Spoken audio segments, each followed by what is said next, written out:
السلام علیکم ورحمۃ اللہ وبرکاتہ۔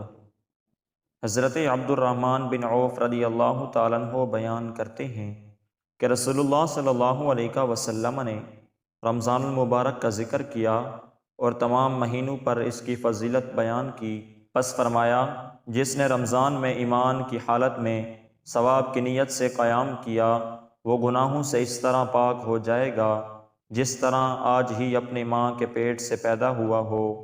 حضرت عبداللہ بن عمر بن عاص رضی اللہ تعالیٰ عنہ بیان کرتے ہیں کہ رسول اللہ صلی اللہ علیہ وسلم نے فرمایا، اے عبداللہ، کیا مجھے یہ خبر نہیں دی گئی کہ تم دن کو روزے رکھتے ہو اور رات کو قیام کرتے ہو؟ میں نے عرض کیا، کیوں نہیں یا رسول اللہ صلی اللہ علیہ وسلم؟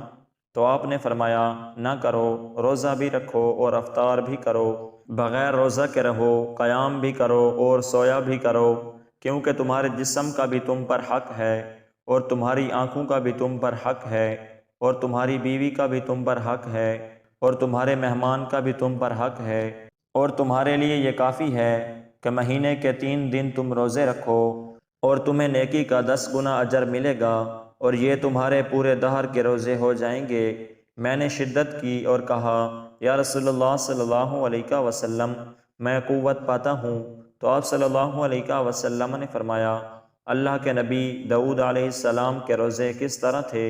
آپ نے فرمایا، نصف دہر کے 1 دن روزہ اور 1 دن افطار۔